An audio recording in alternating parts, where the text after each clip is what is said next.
போன பதிவில் மேனிஃபெஸ்டேஷன்னா என்ன அப்படின்னு சொல்லி ஒரு சின்னதாக ப்ரீஃபாக சொல்லியிருப்போம்.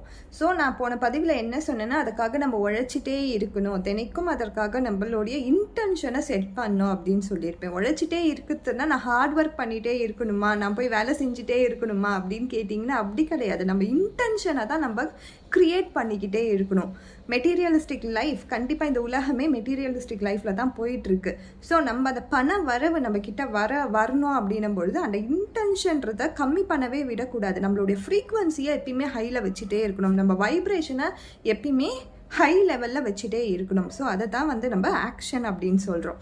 ஸோ இதற்காக பண்ணும்பொழுது நான் அந்த இன்டென்ஷன்லேயே இருக்கணுமா, எனக்கு வேறு எதுவுமே நான் பண்ணக்கூடாதா அப்படின்னு சொல்லும்பொழுது அப்படிலாம் கிடையாது. நம்ம ஹாப்பியாக ஒரு விஷயத்திற்காக உழைக்கும் பொழுது கண்டிப்பாக அது மேனிஃபெஸ்ட் ஆகிடும். ஸோ நம்ம ஹாப்பியாக வச்சுக்கணும், நம்மளுடைய ஃப்ரீக்வன்சியை ஹையில் வச்சுக்கணும், நம்மளுடைய வைப்ரேஷனை நம்மள ஆறாவை ரொம்ப கிளியராக வச்சுக்கணும்.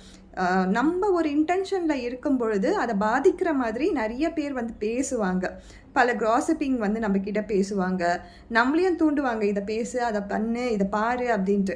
பட் அதெல்லாம் வேண்டாம். நம்மளோட வாழ்க்கைக்கு என்ன தேவையோ அதை மட்டும் மேனிஃபெஸ்ட் பண்ணிக்கலாம். காசிப்பிங் சொல்லும்பொழுது மற்றவங்களோட லைஃப் கதையை நம்ம பேசுகிறதால நம்மளுடைய ஃப்ரீக்வன்சி அண்ட் வைப்ரேஷனை தான் நம்ம கம்மி பண்ணிக்கிறோம். அது நம்மளுக்கே நம்ம கொடுத்துக்கிற ஒரு இதுதான். மற்றவங்கள பற்றி பேசுகிறதால அவங்களுக்கு எதுவுமே வரப்போகிறது கிடையாது. நம்ம தான் நம்ம மேலே அழுக்க தூக்கி போட்டுக்கிறோம். ஸோ ஒரு மேனிஃபெஸ்டேஷனில் இருக்கும்பொழுது இதெல்லாம் கண்டிப்பாக கவனிச்சே ஆக வேண்டிய ஒரு விஷயங்கள். நம்ம லைஃப்பை நம்ம க்ரியேட் பண்ணும்பொழுது எவ்வளோ ஒரு பியூரிட்டியோடு அதை க்ரியேட் பண்ணணும். ஸோ இதெல்லாம் நம்ம